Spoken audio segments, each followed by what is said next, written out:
Thank you very much for giving us the time. This is by no means the least of the conversations that we're having here at the African Philanthropy Conference. We want to ensure that as we go through the rest of the conference, we center what climate change means to us and how we as the philanthropy sector can center the climate crisis. It's been a crisis that has been growing over the number of years, and as Dr. Ben Hakim has highlighted, it is growing in the midst of a dysfunctional, can we say, global financial architecture. And so how do we ensure that we have climate financing, climate-responsive financing that can help us to address the challenges that we're seeing on the continent, especially because Africa is still very much disproportionately affected by the challenges of climate change. With me to unpack this conversation, I have three very special people who are working at from the grassroots level, at the local community level, as well as regionally, as well as also global. I have Heba. Heba Momtaz is leading the Nawa feminist, eco-feminist network here in Egypt and doing exciting work, working with women on climate change issues, as well as mobilizing resources to address the challenges that they're seeing firsthand. I have Tabara Ndiaye, who is from Senegal and is the coordinator of the Africa Agroecology Fund in West Africa and East Africa. We're growing it into an Africa Agroecology Fund, which is a fund that is co-hosted by Agroecology Fund and Trust Africa. Then I also have Xavier Mambwa, who is from Open Society Foundations. He serves there as the program manager in the team under economic and climate prosperity. So they will help us to unpack this conversation. So we're building on the conversations that have been happening throughout the day, and as has been mentioned from the first conversation by Lala Iskander, how on the ground there's a lot that is happening in terms of mobilizing the resources where people are seeing the challenge of climate change. And when we talk about philanthropy, we want to talk about that whole spectrum of what is happening at the global level, as well as what is happening at the local level in terms of domestic resource mobilization. I'm going to ask my panelists to respond to one question in the way that they understand it, and also from the work that they are doing in their various areas. So I'll start with you, Tabara. And before I start with you, Tabara, our panelists would like to speak in the language that is more comfortable for them. Tabara will speak in French. Heba would like to speak in Arabic. If you need simultaneous interpretation equipment, please get it from the back. You'll need to leave some sort of identification for them to give it to you. But it is for us to allow them to also be comfortable with expressing the rich experiences that they have in ensuring that they address climate challenges in their areas. So I'll start with you, Tabara, and ask you, how can philanthropy, giving, even looking at African giving, what we're doing in communities, from your own experiences, how can we be more responsive to the climate change crisis that we're seeing across the continent? Merci Bethoulé, merci tout le monde. C'est un grand plaisir d'être là cet après-midi. Et je pense que les questions de changement climatique, de résilience au changement climatique pour les communautés africaines sont des questions très, très importantes et qui touchent vraiment à l'identité des Africains. Donc, ce qui est important, en tout cas de notre point de vue, c'est qu'il faut que les solutions au changement climatique soient des solutions endogènes, c'est-à-dire que ce soit des solutions inventées par les communautés elles-mêmes, qui ont cette clarté-là de savoir qu'est-ce qui est bien pour être autonome, mais aussi pour être résilient par rapport au changement climatique. Donc nous privilégions, nous pensons que c'est important, que c'est ce que nous soutenons en tant que fonds global pour l'agroécologie, que ça vienne, que ça soit inspiré par les communautés elles-mêmes, que ça vienne des communautés. Donc nous nous positionnons un peu comme des facilitateurs de la mise en œuvre de ces solutions-là qui viennent des communautés. Et quand on parle de communauté, c'est dans sa diversité. C'est les jeunes, c'est les hommes, c'est les populations indigènes, c'est vraiment toutes les composantes de la communauté. C'est vraiment que ce soit basé et enraciné dans les communautés. Merci.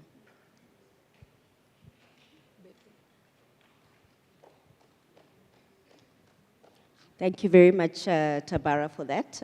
I'll go to Heba, asking the same question. How do you see philanthropy responding to the needs that are there in Africa? And you can tell us a little bit more about how you are addressing those needs as well. طيب شكرا على السؤال. أنا حابة أتكلم بس عربي النهاردة. أنا شايفة إن العمل المناخي الخيري تمام لازم إن هو يتحرر من فكرة النماذج الجاهزة دايما الموجودة معانا، وإن هو يبص على المجتمعات المهمشة تمام، ويبص على احتياجات النساء والشباب في المناطق الريفية والمناطق الموجودة في المجتمعات المهمشة. وشايفة إن التمويل الحلول المناخية ده بينبع من الأرض ومن احتياجات الشباب والنساء الموجودين في المجتمعات المهمشة، وبالأخص عندنا هنا في مصر في صعيد مصر أو الريف المصري. وإن العمل الخيري بيبقى ليه تأثير كبير جدا، إن احنا بنشوف من خلاله احتياجات المجتمع، وكمان إن احنا ممكن نركز إن احنا نعمل دعم كبير جدا للمبادرات المحلية والدعم المحلي. أنا هبة ممتاز، مؤسسة شبكة نواة الإيكو فيمينيست أو الشبكة النسوية بيئية في مصر. إحنا بنشتغل مع فئات مختلفة من المزارعات والصيادات، وبنشتغل مع البائعات الجائلات، وبنشتغل مع اللاجئات والمهاجرات من الحضر للريف. فالجزء ده احنا بنشتغل عليه من خلال ان احنا بنشرك النساء معانا، مش بنتعامل معاهم ان هم مستفيدات، لا بنتعامل معاهم ان هم قيادات محلية موجودة، وإن هي عندهم أفكار، وإن هم ما يطلقوش مننا، لا هم نستفاد منهم من خلال خبرتهم اللي على الأرض، إن هم الموجودين في المجتمع المحلي بتاعهم، وهم الموجودين في كل خطوة من خطواتهم اللي نقدر إن احنا نشوف احتياجاتهم على الأرض دلوقتي إيه. احنا بدأنا مثلا في شبكة نواة إن احنا عملنا شغل مع المزارعات والصيادات، ان احنا نزلنا سمعناهم، عايزين نسمعهم، احنا مش رايحين نلقنهم بايه الزراعه الذكيه الحديثه ولا ايه المفروض طريقه الصيد ولا الحاجات الثوره السمكيه، لا احنا نزلنا احنا عايزين نسمعهم احتياجاتكم ايه، بناء عليه بنشوف ايه الحاجات اللي احنا نقدر نقدمها كشبكه نواة معاهم. فده مهم جدا ان احنا كنا بنتعامل معاهم، وكنا بنسمع من الشباب والشابات ايه الابتكارات الجديده اللي موجوده، اللي هم تدعمهم في جزء الزراعه الذكيه، في جزء الصرف الصحي، في جزء حتى فكره التحول الرقمي الموجود دلوقتي، ازاي ندمج النساء والشباب في المجتمعات المهمشه في النقطه دي. ودايما ان احنا بنشوف ان تمويل المناخ ما بيكونش فعال الا لو في حلول من سياقات محليه نابعه من الاشخاص او الناس اللي عايشه في المجتمعات نفسها. فدايما ان احنا بنشوف ان المجتمعات المهمشه لازم ننظر ليها، ولازم ان العمل الخيري بيكون ليه تاثير ان احنا نسمع ليهم ونقدم ليهم دعم من خلال مبادرات محليه للناس دي بالذات، ما نقدمش للمؤسسات الكبيره وهم ينزلوا على المجتمعات المهمشه، لا احنا ندخل دايركت على طول على المجتمعات المهمشه ونشوف القيادات المحليه الموجوده، رؤساء الاحياء الموجوده في قيادات محليه اللي هي المشاركه المجتمعيه المحليه، ونسمع منهم علشان خاطر من خلاله نطلع مبادرات ونعرف ايه المشاكل الموجوده في المجتمع المحلي بتاعهم. Thank you very much, Heba, for that. And thank you so much for also centering that the communities that we work with are the communities that know exactly what they need in terms of addressing climate change issues, and we should be able to harvest that knowledge to inform our financing needs. I'll turn to you, Xavier, and also ask you the same question. You are privy to some of the conversations, for example, financing for development where there were clear discussions on the agreements that have been signed, but also that there is, the different sectors that are financing climate change or the climate crisis. What do you see as the role of philanthropy, and how can it be more responsive to the needs that are there in Africa? Thank you very much. The challenge with any OSF colleague to speak after Brian Kagoro is that it can feel like anticlimax. So I'll try my best. Three messages for us. I think there are many things that philanthropy can do to support the field and support partners, but also to just hold space for others. I'll start off from where Professor Hakim ended, our keynote speaker, in terms of really understanding the nexus between climate, finance, and development, and also unpacking and uncoupling the current financial architecture. It's almost impossible for us to move forward with any kind of transformation within the existing architecture. So we need to really dismantle it and sort of unpack it so that we can construct our own home-driven, state-driven transformation agenda. In reality, it means building the plane while flying it, right? Because there's no time for us to deconstruct it and then you build it. So first, we need to fix the plumbing. So it's not just about enough money or more money. We need to fix the plumbing, to fix the very architecture through which the finance should flow for our development needs. The second is an acknowledgement and an identification that the climate problem is a development problem. You can't fix a climate problem, in Africa at least, without fixing the development problem. So we must center development at the core of anything that we do. And then all the other struggles should revolve around locally driven development priorities. The second area is that Africa, again, this cannot be repeated enough times, Africa cannot rely on external charity for its own development agenda. We must focus on really ramping up and building our own domestic resource mobilization models and mechanisms, including pushing back on any external or global financial architecture that is a hindrance to our ability to raise domestic resource mobilization. This, of course, means looking at the debt question. For me, if I were to choose one major obstacle, it's the debt question. It's really a noose on the Global South and Africa in particular, which is why OSF and other philanthropies spend a large part supporting partners, challenging some of the current debt sustainability frameworks. The last and most important thing for me is really promoting Africa-led green industrial policy, specifically state-led industrialization. Traditionally, because of the structural adjustment program and other neoliberal policies, there's been sort of a pushback against our governments using traditional industrial policy, to move up the value chains, to grow jobs. The very tools that Europe and others use to develop are the ones that are being prevented to be used by that. So I think we need to push back and really encourage and support actors, support thinkers, think tanks, academics, civil society, and most importantly, the state to be at the center of green industrialization. I'm not talking about the state in its current form. I think there's also this idea of demonizing the African state. So ideally, we should protect the role of the state, but we're not saying the current state is what we want. We're saying there's a world, a universe in which the state, a very accountable state, a state that puts its people at the center, can play that role of leading the charge against a climate and economic transformation. So I think we must move beyond adaptation, and philanthropy has a big role to play in terms of supporting economic transformation that build resilience while moving countries and region through the regional integration processes up the value chain, both the regional value chain and the global value chain. We cannot be at the bottom of the global food chain in terms of the critical minerals value chain, for example. So we also should resist and learn from the past mistake of the raw material export kind of orientation. Like, what have we learned from that?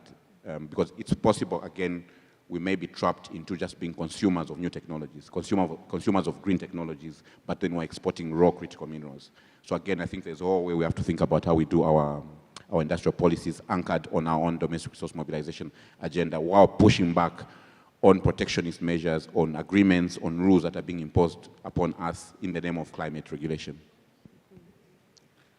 Thank you. Thank you for that. And just building up on what you've just said, Xavier, it sounds like we need to really think about the partnership and the collaboration with local communities, local mechanisms, with what is happening at the global level in terms of reforms and ensuring that the adequate resources come into the different communities.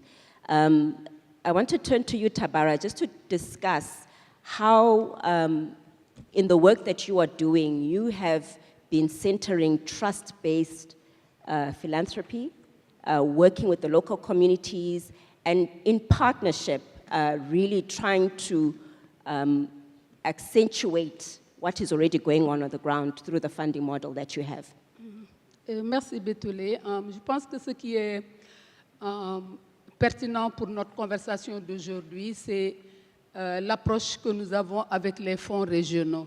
C'est une approche participative, c'est-à-dire que les décisions de subvention ne viennent pas du staff du fonds, mais viennent vraiment d'un processus assez enraciné, comme je l'ai dit précédemment. C'est-à-dire que nous avons des fonds régionaux que nous avons créés comme étant, nous voulons que ce soit des outils qui, pour les donateurs, pour les bailleurs de fonds, est un outil qui leur permet d'accéder, c'est-à-dire de pouvoir financer les organisations à la base. Parce que ce que nous entendons le plus, comme je l'ai dit avant, les questions de climat, les questions de changement climatique en général sont des questions très, très sensibles. Donc c'est important que la façon de les financer aussi soit une façon participative, soit une façon aussi basée sur la confiance. Nous faisons un programme de subvention qui est basé sur la confiance. Ça veut dire quoi? Ça veut dire que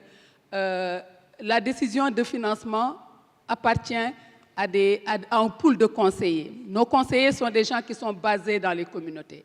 C'est des gens qui ont les relations avec les communautés. C'est-à-dire c'est des gens qui connaissent les réseaux, qui font du bon travail, qui connaissent le potentiel pour développer le secteur d'activité dans lequel nous sommes, qui est ici l'agroécologie. Mais pour nous, c'est important que les fonds africains soient des fonds carrément africains, c'est-à-dire gérés par des Africains, basés en Afrique. Et pour ça, nous avons un partenariat avec des institutions africaines que nous pensons aussi vont se renforcer dans ce processus-là. Par exemple, avec les fonds régionaux en Afrique, nous avons un partenariat avec Trust Africa qui nous amène tout son potentiel, toute sa richesse dans ses relations avec les communautés, avec les organisations communautaires.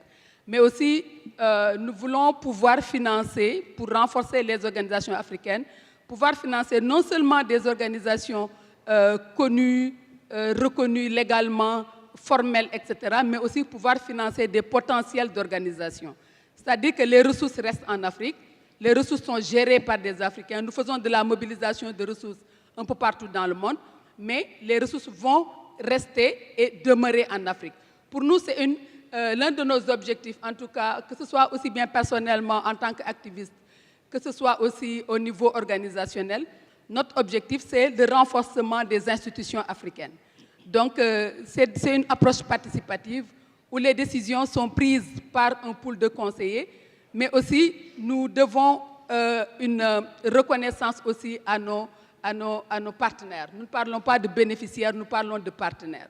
Parce que l'atteinte des objectifs est importante, mais il faut que ce soit aussi que nous puissions rendre compte, nous, de façon transparente aux organisations, aux communautés.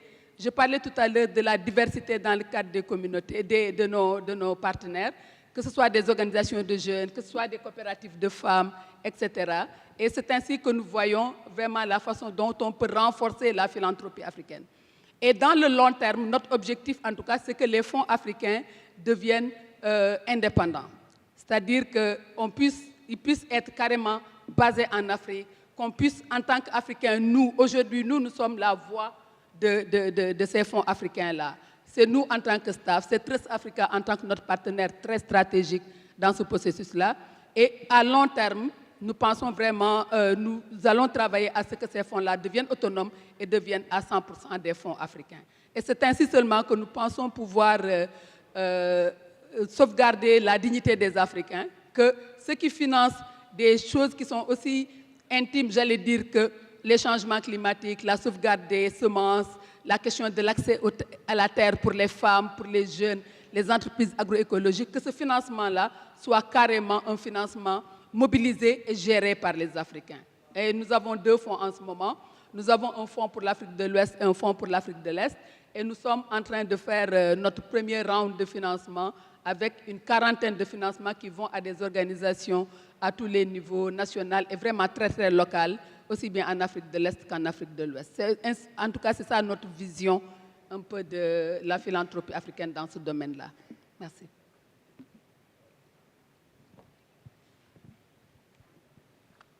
Thank you very much for that, Tabara. Going back to you, Heba, you're working with women in Egypt, across the country, and you are seeing firsthand how to center and ensure that feminist and intersectional approaches are adhered to when it comes to climate-responsive giving. Tell us what you are seeing and how we can help to encourage that kind of climate-responsive philanthropy.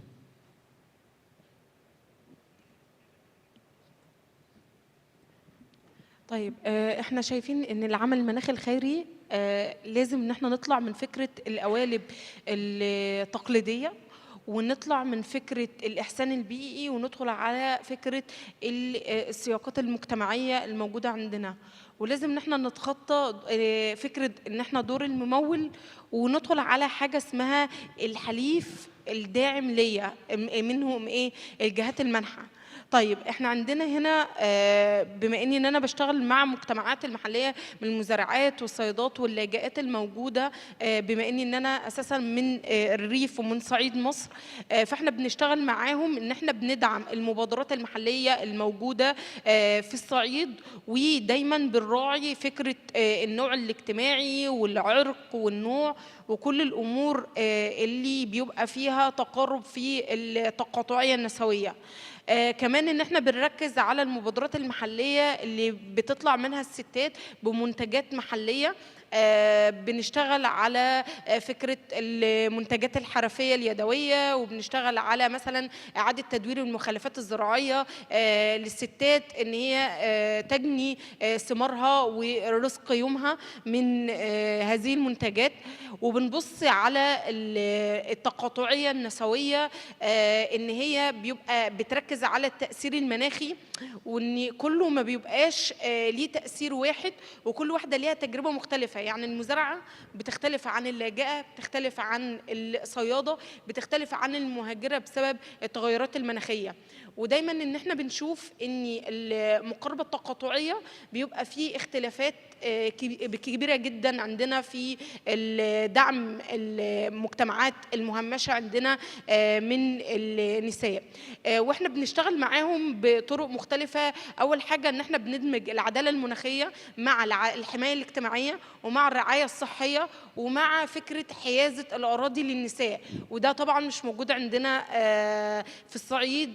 ان احنا فكرة ان الست تورث او يكون ليها حيازة زراعية، ده بيبقى افكار وعادات موروثة قديما ان الستات لا تملك اراضي زراعية، وان دايما ان الستات بتشتغل في الاراضي الزراعية. فدايما بنحاول ان احنا العاملات في الزراعة ان احنا بيبقى ليهم بنوفر ليهم الحماية الاجتماعية والحماية الاقتصادية والحماية الصحية من كل الجوانب الصحية النفسية والإنجابية والجنسية بتوفير برامج رعاية بندمج بين الصحة والغذاء والبيئة والجندر ايكواليتي، وبنعمل برامج موحدة وبرامج مخصصة للستات.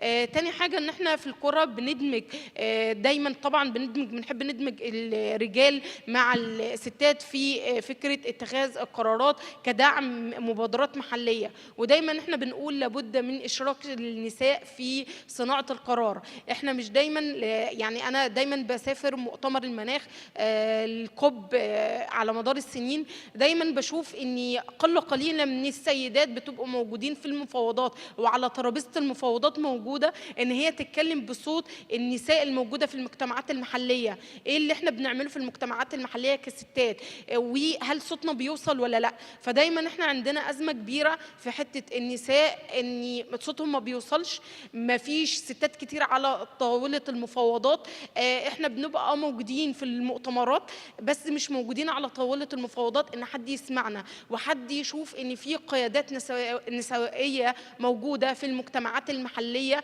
بيبقى عندها ابتكارات جديده وان هي موجوده في المجتمع نفسه. فاحنا لازم ان احنا نسمع الستات دي. بشوف كتير من الجهات المموله بتنزل القرى واللي بتنزل المجتمعات المحليه بتلقن النساء. هم مش محتاجين يتلقنوا، هم محتاجين حد يسمعهم. النساء او الشباب او المجتمعات المهمشه عندهم افكار ابداعيه كبيره جدا. يعني انا بشوف كتير من الشباب والشابات النشء الموجودين في القرى بيطلعوا افكار مختلفه خاصه بالرقمنه المناخيه او خاصه بفكره التحول الرقمي. فدايما بنسال ان احنا فين صوت الشباب او الشابات او صوت النساء في المجتمعات المحليه في القرى والعزب والنجوع الموجودين في الريف عموما. صوتهم مش مسموع دايما. ما فيش برضو الاعانات والمبادرات المحليه ما فيش تمويلات كبير يعني ليها كتير جدا. دايما بيكون زي ما بنقول مكتب الام او المكتب الموجود في العواصم في المؤسسات. دايما بشوف ان التمويل لازم للشخص نفسه، ان هو صاحب الفكره وصاحب الابتكار وهو عارف، هو اكتر بني ادم قاعد في المجتمع المحلي بتاعه وهو عارف كل مداخل ومخارج المجتمع بتاعه والمجتمع محتاج ايه وعايز ايه.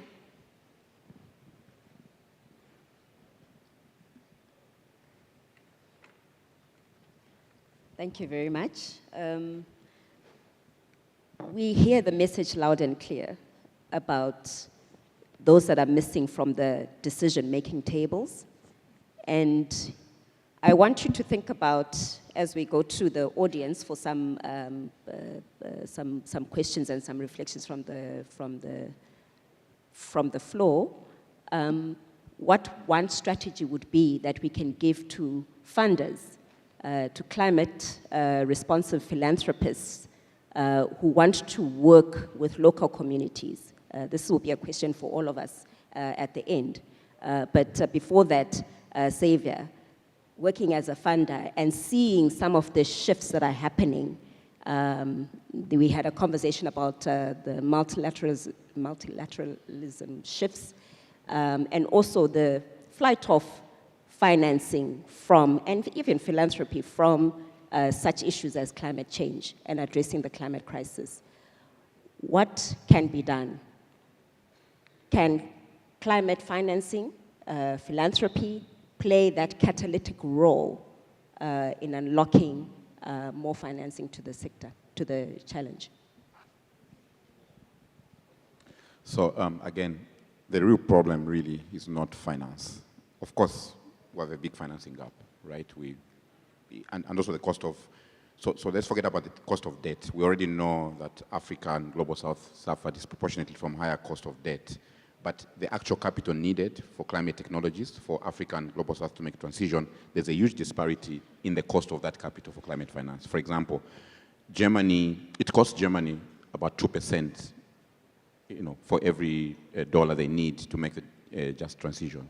It costs my own country, Zambia, 45% per dollar for climate. So already, the actual is disproportionate. So Africa suffers a double burden when it comes to climate. It's the one which is disproportionately affected by the effects of climate change, but also there's not enough financing available, cheap financing available to be accessed by Africa to deal with the climate. Yeah.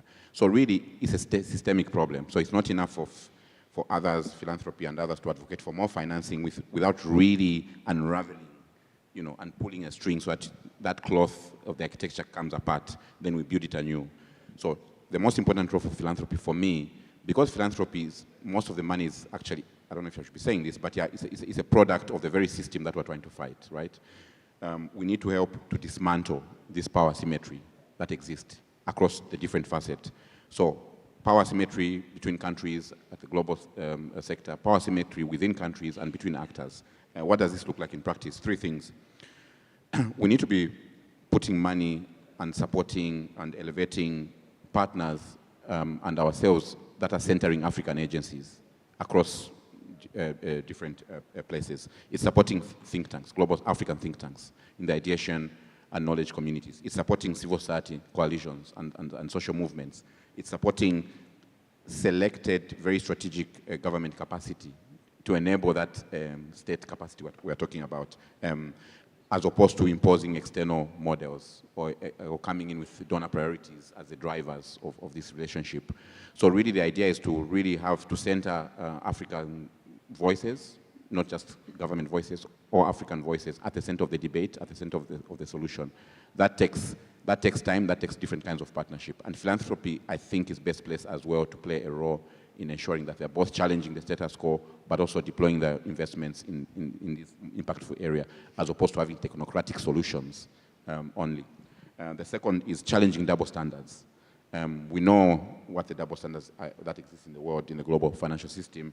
For example, advocating for trade rules that allow Africa to move up the value chain, as opposed to kicking away the ladder and telling African countries they cannot then use the same policy instruments that help the other countries. Third, helping to build South-South networks, South-South solidarity, South-South cooperation across different actors, again, fostering peer learning between African countries rather than North-South dependency. We're not saying there's no room for our northern partners, right? We're just saying in that relationship, in the new global configuration that we seek to design in the midst of this chaos, the Global South and Africa specifically should be at the center of those relationships. We should be the initiators of the solutions ourselves. They should be home-driven. And then those are the terms at which we engage with others on our terms, as opposed to being reactive and being passive recipient of global rules and norms. It would be great to get some reflections from the audience. However, I am given an opportunity to ask two reflections or questions, and then we will quickly wrap up so that we can make way for our evening program. Can I have a show of hands?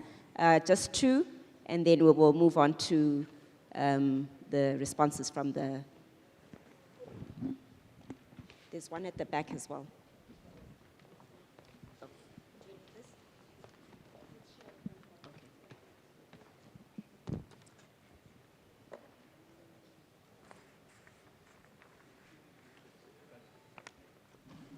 Thank you very much, and I really just want to thank this brilliant panel that we had here on an issue of continued concern to our continent.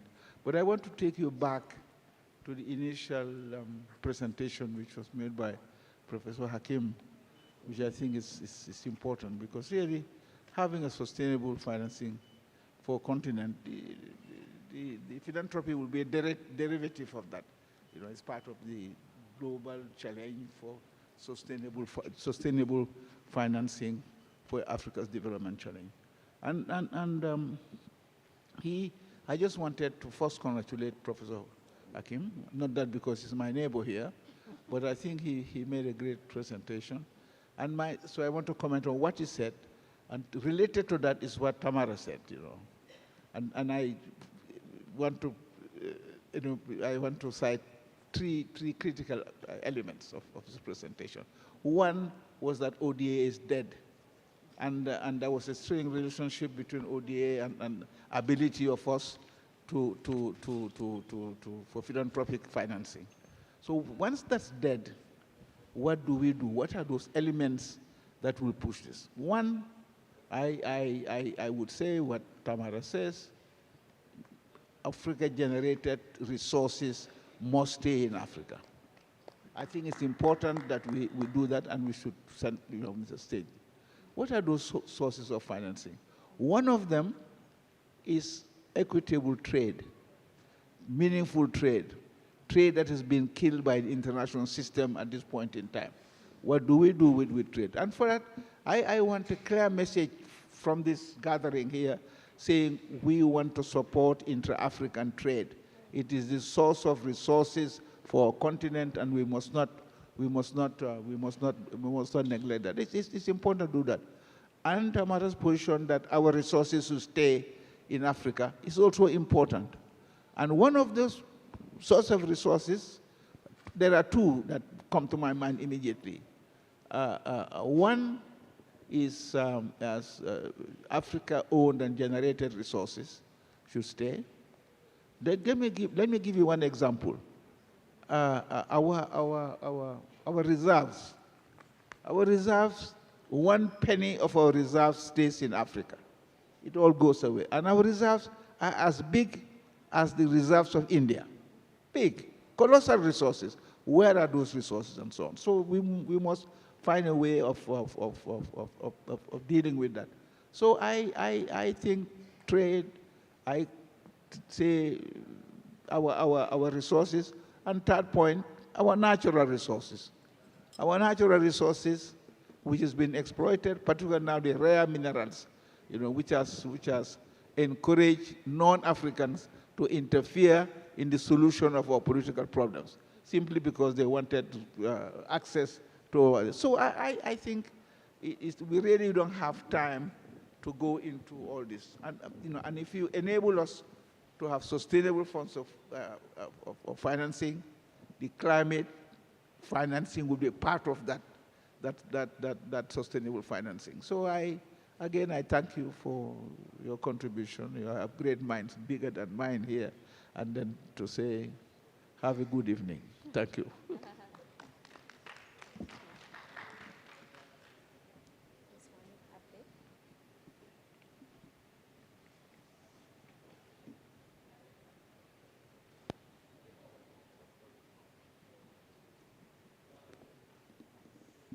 Thank you so much. That was a very powerful presentation. To the panelists, like I mentioned, my name is Rachel Moikali. My thinking, even being a young person and a feminist activist, also working within the informal settlement, under the same issues, but with an intersectionality lens of climate issues still affects SRHR, gender issue, governance issue. And I feel sometimes when we are boxed to this idea, because all the resources are moving to climate, so let's move to climate, or all the resources are being taken away to gender, so it does not connect. I feel also it's something that we need to talk as Africans, that our struggles are not silos, they are all connected. And this takes me back to last year when my community was heavily affected by floods in Nairobi, Mathare Informal Settlement. And one of the things that I felt within the climate conversation, we don't talk about, even when you talk about climate financing, and this financing, which is not about African people to people financing, it's government being financed who also fail when they go to negotiation with Global North, is that we don't talk about the impact of climate injustice to memories, to livelihoods. And when I talk about memories, is where communities, you have been born, raised, where used to school, where even used to play, when it's being taken away, these are not factors that you can quantify when it comes to compensation. So I'd really love to hear from the panelists, to what level do we shift and disrupt this conversation to be from our lived realities, because also we have seen community navigating around the same issue, at the same time moving away from not holding Global North accountables, because they are the biggest polluter of climate issue, but they're the ones who are being left to frame the climate conversations. And this is something that I would really like also to hear when I see, even sitting in other position, that with them, also with SDGs, even if you're saying the spirit of leave no one behind, yes, I'm a strong advocate of SDGs, but we are not in the same level. They're the ones who sit in negotiations. They're the ones who have the money. However, as much as it's a challenge with ODO closing, where is the opportunity now for philanthropy to step in with a gap to ensure that we don't take away the money from existing organizations who still do the same work, but still finance it to continue and advance a common agenda without saying we only focus to climate organization. but acknowledging that climate affects women and girls also heavily, and also it contributes to GBV. Thank you.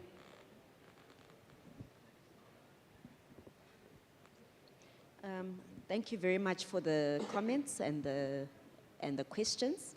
I'll turn to my panel and ask you to respond as much as you can in the 2 minutes that we have, and also reflect also on the strategies that we can take forward.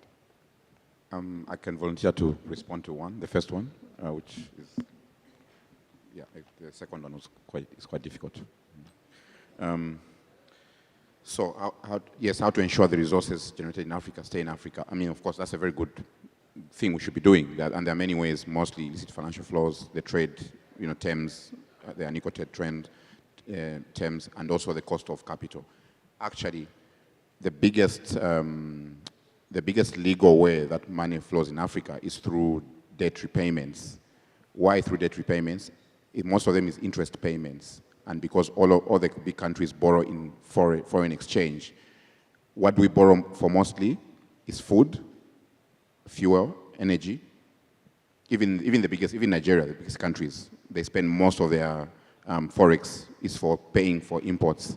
So part of sealing that leakage, it doesn't matter how much trade we do, how much regional integration we do, it doesn't matter how much things we produce. If we're still having that system that locks us into this trap, we'll continue seeing money going out. So the first thing is, let's get out of that debt trap. That's why it's called a debt trap.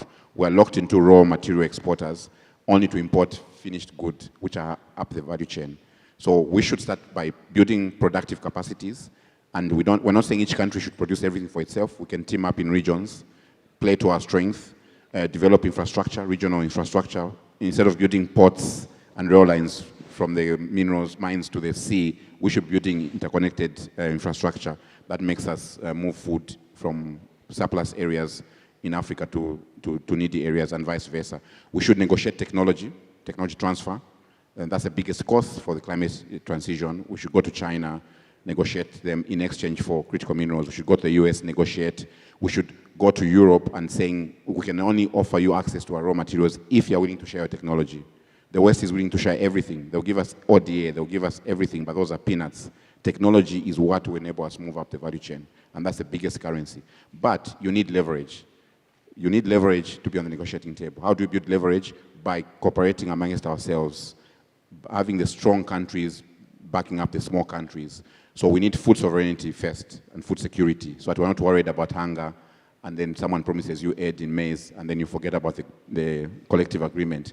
We need energy security as well, because that's how they get us. If you're dependent on the port for fuel supply, they'll cut off that, or if you're dependent on finished imports, they'll get you on that.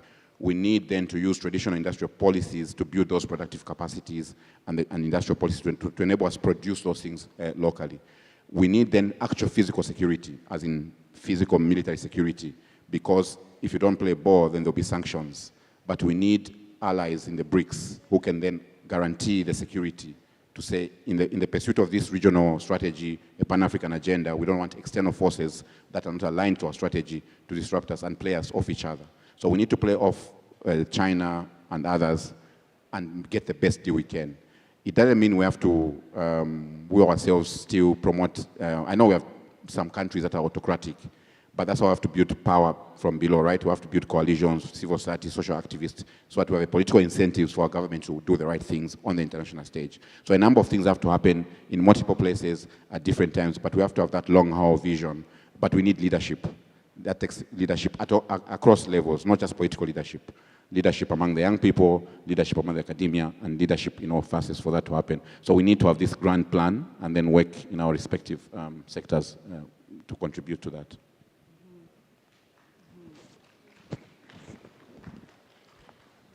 Tabara? Yeah, merci tout le monde. Je pense que c'était plus des commentaires.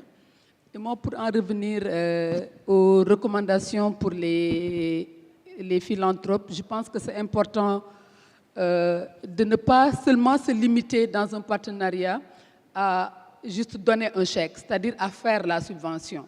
Je pense qu'il faut appuyer des espaces comme ça, où les gens peuvent se mettre ensemble, réfléchir, développer des stratégies. Pour moi, ça doit être vraiment l'autre pied de la philanthropie, au-delà du chèque, au-delà de la subvention que nous donnons. L'autre élément aussi que j'aimerais recommander pour les philanthropes, c'est de faire des financements qui ne sont pas restreints. C'est-à-dire que permettre à des organisations d'exister en tant qu'organisation. Et j'en reviens à mon plaidoyer sur le renforcement des institutions africaines. On ne peut pas juste travailler avec des organisations, surtout sur les questions de climat. Il faut être un philanthrope, j'allais dire, agile et flexible. C'est-à-dire c'est ça qui permet que, quelqu'un a parlé tout à l'heure d'inondation, en tout cas quand on parle des questions de climat, souvent c'est des choses qui arrivent très vite. Donc c'est important pour un partenaire financier d'être flexible, d'être ouvert à ce que l'organisation qui reçoit puisse s'adapter quand il y a un problème urgent comme une inondation, etc.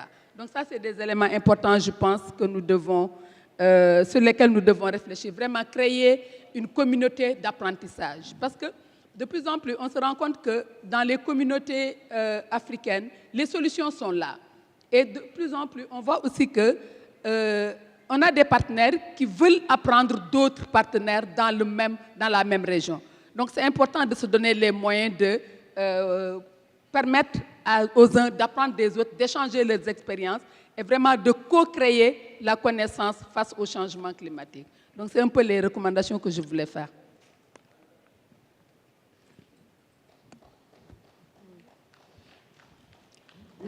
Over to you, Heba. There were some comments about intersectionality and feminist approaches. أنا حابة إن أنا أجاوب على جزء اللي سألته على موضوع أفريقيا والنساء وأفريقيا. أنا دايماً بشوف إن قارة أفريقيا أعظم قارة في العالم. أنا بالنسبة لي إني ما شاء الله طالع منها يعني شباب ونساء بيشتغلوا يعني شغل جيد في المجتمعات المهمشة، المجتمعات المحلية. يعني أنا سافرت الغرب وسافرت أفريقيا، لا أنا بشوف دايماً إن أفريقيا، إحنا نساء أفريقيا أو شباب وشابات أفريقيا عندهم ابتكار مختلف عن أي دولة أخرى. فدايماً لما بنقعد في ترابيزة الاجتماعات أو المفاوضات الموجودة في الكوب أو في أي مؤتمر من المؤتمرات خاصة بالصحة، الأمن الغذائي، التغير المناخ، الجندر إيكواليتي، أي شيء من أهداف التنمية المستدامة، بيبقى فيه ابتكارات وحلول. وموضوع المفاوضات او موضوع المؤتمرات اللي بيحصل فيها اتفاقيات، لا احنا بنبقى قاعدين احنا كافريقيا وبنتكلم عن السياسات والحلول في الامن الغذائي والنظم الزراعيه الموجوده في افريقيا، ودايما ان احنا بيسمعونا، ودايما الغرب بييجوا بيشتغلوا في افريقيا وبيبقى بيتم تنفيذ المشاريع في افريقيا علشان عارفين يعني الاشخاص في افريقيا والانتاج في افريقيا بيبقى كبير. ودايما حتى الاستيراد والتصدير لو بنتابع نلاقي في افريقيا اكتر من دول الغرب. فانا بشوف ان جزء افريقيا يعني مش زي ما انت متخيله، لا الموضوع بيبقى كويس. بس احنا دايما ان احنا لازم يعني في المؤتمرات نحط في الامر الواقع ان احنا موجودين كنساء وكشباب وعندنا حلول، وان احنا نتكلم زي ما بنقول بيبقى فيه نقص كبير جدا في المفاوضات من النساء والشابات من افريقيا. فاحنا بنقولها بالمصري لازم بنفرض نفسنا في جزء المفاوضات وجزء السياسات.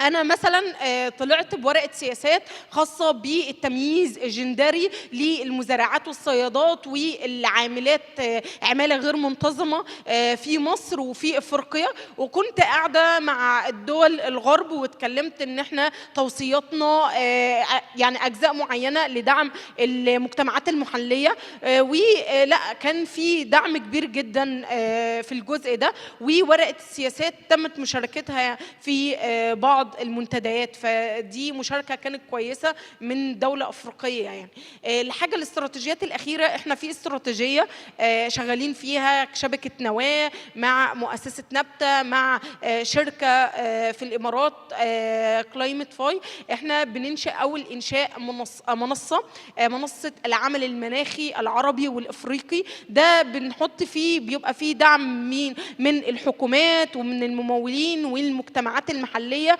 وبنفوكس جدا على المجتمعات المحلية من النساء ومن القيادات الشابة اللي بتبقى موجودة فيها. فالمنصة دي بتبقى فيها صناع قرار وشاملة ووافية بكل الخاص بالعمل المناخي والعمل الخيري. فإحنا دايما بنبقى عايزين صناع القرار بيسمعونا. فإحنا يعني هنطلق إن شاء الله بإذن الله المنصة دي على آخر 2025. هيكون فيها مجتمعات محلية، مراكز بحثية، ممولين، هيكون فيها صناع قرار، هيكون فيها ناس كتير من الشباب والشابات والنساء وذوي الإعاقة واللاجئات والمهاجرات من كل الأطياف الدول العربية والدول الأفريقية، إن احنا نساعد بعضينا وإن احنا نسمع بعضينا كمان في الأفكار وننفذ مع بعضينا بعض المشاريع المشتركة ما بيننا يعني. فدي توصية مهمة حابة إن أنا أوصيها. التوصية الأخيرة إني يعني نرجو من المؤسسات الكبيرة أن هي تنظر للمؤسسات القاعدية الموجودة في المجتمعات المحلية، وأن هي تروح تسمع المؤسسات دي، مش تتلقن أو تلقنها ببعض النماذج الجاهزة، لا، تسمع منها عشان خاطر الناس الموجودة في المجتمعات المهمشة بيبقوا أدرى الناس بالعواقب والكوارث وبالمشكلات بتاعتهم. فدي برضو من التوصيات المهمة اللي حابة أن احنا نشارك فيها كاستراتيجية. شكرا. Please, let's go ahead and give this panel of speakers a round of applause for these great contributions that they've made to this conversation. The climate justice conversation doesn't end here. There'll be a few other panels that address the issue, but thank you for engaging with this. And the last word, as Professor Jibril said in the morning, as Heba summarized as well, implementation now. Thank you. Thank you so much. Thank you so much. Can I ask for a warm round of applause for our moderator and our panelists? If you could step forward to take a photograph, please. Thank you very, very much. Ladies and gentlemen, before you all grab your bags and make for the door, I'm going to ask for 1 minute of your time so I can tell you what is happening this evening, so you can make sure you're on the right bus, at the right time, at the right place. Thank you so much for your attention.